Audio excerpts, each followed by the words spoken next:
I will be very compliant and only be 10 minutes. Woo! Try to get us back on track a little bit. So I'm delighted to be here to talk about some of our research.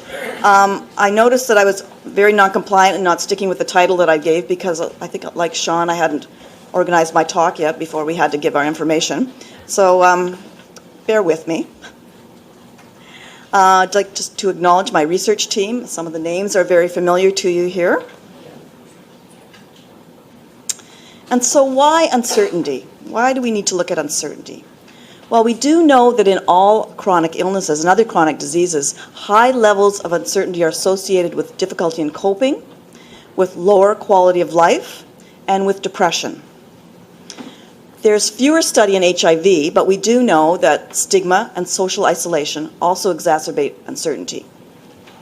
And we also know that with episodic disability that goes up and down in unpredictable ways, that there's also additional uncertainty. So uncertainty becomes a huge potential contributor to disability. So the purpose of this particular study is to describe the contribution of uncertainty to the disability experienced by older adults living with HIV. Now, just to give you the context, this was part of a much larger qualitative study that was to develop a theoretical model that describes disability experienced by older adults living with HIV.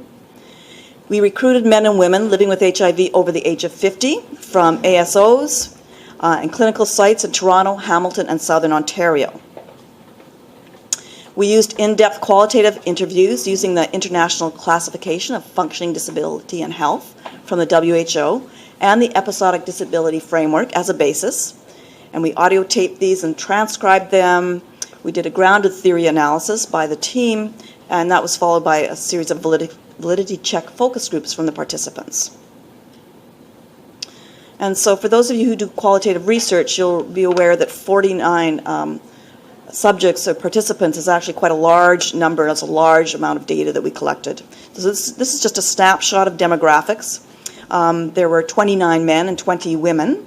Median age of about 54 years, median years since diagnosis of 13 and a half years, and you can see there's a range of those in terms of working full-time, part-time, volunteering, or retired, or not looking for work. So this is our model from our much larger study. I'm just showing it to you. First of all, it's very beautiful, and that was designed by Nicole over there, my research coordinator. But just to give you an idea of what the larger model looks like, I'm going to focus in on that uncertainty bit that's right in the middle. And if you see that inner circle, the inner circle is the aging and disability component of the model. And then right in the middle of that is the uncertainty, which really is impacting on the symptoms and impairments, the challenges to social participation, and the difficulties with day-to-day activities. That's the component of disability we're focusing on, and the uncertainty being right in the middle of that, and a bi-directional relationship. So when we drill down to look at the uncertainty itself, what we found in our study was there's sort of 7 different components of uncertainty that the participants talked about. So I'm going to go through some of those components, describe them a bit, and give you some quotes from the participants' voices because I think it's so powerful to hear their words. So the first source of uncertainty was the source of the health challenge. Participants said, I don't know if this is normal aging. Should this be something I expect? Is this part of the virus? Is this due to my medications? Should I be worried about this? Is this something sinister? It was really left them with a lot of uncertainty. And so as this participant said, well, as I said, is it AIDS or is it age? I mean, this morning when I was getting up off my bed, it's low when I wasn't that sure-footed.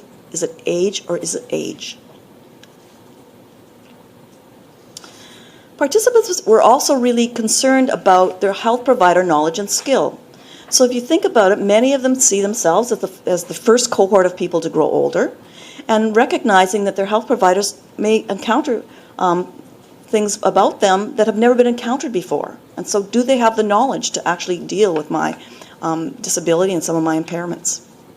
And this person said, if I went to the doctor and said, well, I've been living 20-something years with HIV, I'm 50, what's my prognosis for the next 20-something years?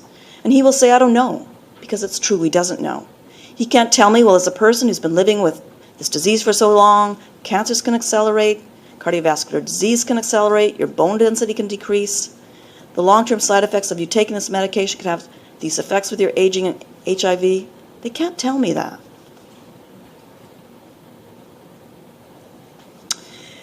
And certainly financial uncertainty was a concern, particularly for long-term survivors who did not expect to live a long life, but for almost all the participants. But economically, growing older is a bit scary because in a certain sense I haven't put away any money, and I haven't been able to put away. You know, there are choices that you make, and then the realities that affect those choices as well. And in a related way, transition to retirement was also a concern. Sure, I feel left out when a lot of people are retiring. I brush it off. I just jokingly say, will I be working until I'm 80? And my boss says, you think you'll be able to climb those stairs that much longer? And I say, hey, I don't have a choice. I'll figure it out when I get there. This uncertainty, again, led to some distress in our participants. Appropriate long-term housing. Participants were really unsure and uncertain about where they would be living as they grew older. So this person says it's big. Housing is everything because we are going to get sicker.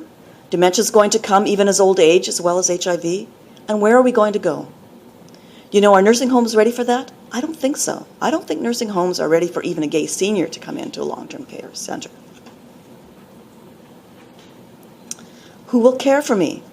And again, I think some of these issues are also encountered in a normal aging population, but I think they're somewhat highlighted in people who are living with HIV. I think about relying on other people. You know, like there's only one person who's going to be the best server. For me, it's got to be me. If I have to rely on other people, I'm not going to get that level of service that I've become accustomed to, right? So this person was seeing that they had to depend on themselves as they grew older. And the episodic nature of HIV wasn't something that was unique to aging. I think it's experienced across the continuum of age. But it really, again, was highlighted as people got older. And this person was really reflecting on their social life and said, if you cancel 3 or 4 times on people and they get very grieved about it, because it's just going to be an ongoing thing. So if you don't stay involved with certain friends, then you get left by the wayside. So what are some of the implications? This. I think as relates to health professional knowledge and skills, one thing that I really reflect on is that with all the new emerging research, there can be no one health professional that can have all the knowledge. So for me, and I'm very biased in this area, I admit, but to me it really emphasizes the need for interprofessional teams and interprofessional approaches to care. Love the team that Will talked about in terms of doing the assessment. I mean, those are the kinds of teams that we need. We do know that social isolation is a general risk factor for aging. And we also know that older adults with HIV are at increased risk for social isolation and depression. And I know Stephen Karpiak's work here, I note. So it becomes really more and more important that we look at putting programs and policies in place to support social interaction. And it's just essential. Clearly, this is a concern that Quigger's been looking at for some time, the reform in both employment issues and financial issues. So financial and retirement uncertainty really highlight these needs for benefit reforms, and policies which promote flexibility are desperately needed. We do know that stigma leads to housing barriers related to age, HIV, and sexual preference, and Charles Furlot did some work in this in his master's thesis. We also know that ageism can exacerbate HIV-related stigma. So it really points to the importance of ongoing education and anti-stigma campaigns, and really for the need for clinicians to assess the impact of stigma on an ongoing basis. So why is all this so important? Why is uncertainty so important? We do know from the literature that uncertainty appraised as dangerous will be perceived as a threat and contribute to further disability. So it's really important we start to think about how are we going to address this? How are we going to deal with uncertainty? And we need to be aware that it does exist. We need to know how to understand, how to best support PHAs.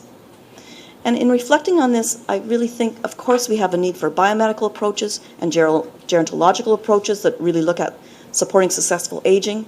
But as rehabilitation professionals, we can really be the bridge between those approaches, and I think really important as we look upon how are we going to promote successful aging in PHAs. So thank you. Just to acknowledge my support for my research and the time and commitment of all the participants. Thank you.